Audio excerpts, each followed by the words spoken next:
这是个犯下大过错的女子，她用自己的生命诅咒这不平的世道，然后上吊自缢，保佑国家的神树因她的怨念被燃烧殆尽。她来到地府接受阎王婆婆的审判，阎王告诉她，神树被毁后，整个国家动荡不安，被邻国入侵，10万百姓在战争中死去，这罪孽必须由她偿还。于是，在人间开设了一家解忧路边摊，让她帮助心中留有遗憾的人排忧解难，并派了阴间使者监督她。500年来，月珠成了不老不死的鬼怪。10万人的指标如今只剩10个，可随着科技的不断进步，人们开始喜欢点外卖，不爱来路边摊，即使来了也不愿向陌生人吐露心声，不知道他们的心事，自然无法帮他们解开心结。最后的10个名额竟让月珠卡了半年之久，阎王感到十分不满，命令他必须在1个月内完成指标，否则就要坠入无间地狱。这天，月珠来到一家超市购物，看到一名顾客将服务员推倒在地，他一把掐住男人的脖子拎在半空，接着将他摔在地上。原来男人刚刚在试吃五花肉，吃完要求服务员再多烤点，理由是自己还没吃够，接着抢过夹子边吃边烤，俨然把这里当成了自助。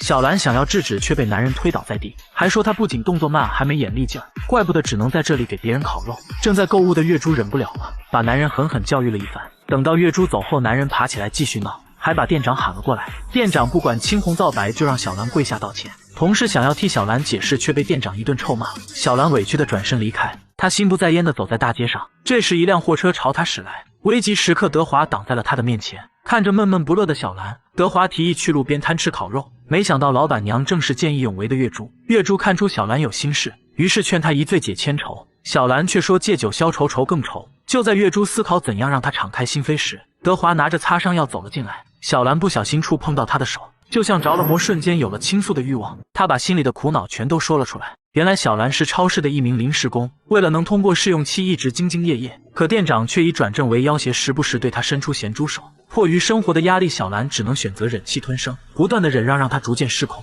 所以今天才有了想要轻生的念头。听到这里，月珠怒了，她将德华汁走给小兰，倒了杯月龄酒。喝下酒的小兰瞬间就睡着了。梦里店长再次伸出了咸猪手，然而这一次并不是小兰，而是月珠。她抓起店长的手，狠狠地摁在烤盘上，疼得店长哇哇大叫。她害怕极了，一路逃跑，可不管她逃到哪儿，月珠都会瞬移出现在她面前。另一边，德华不小心碰了一下小兰，居然也跟着进入了梦境。月珠十分惊讶，身为凡人的德华为何能够进入梦境？这时大叔出现，只见他小手一挥，原来德华的天灵盖没有合上，这种特殊体质可谓是千年难遇，这也使得小兰一碰到他便想吐露心声。月珠在梦里鼓励小兰要勇敢。第二天一早，小兰就去揭发了店长，闹事的顾客也来向小兰道歉，原来大叔昨晚去教训了他。至此，小兰的烦恼被顺利解决，月珠也完成了1个指标。然而距离阎王规定的期限越来越近，月珠便想到了德华的超能力，如果有了他帮忙，那让人吐露心声就容易多了。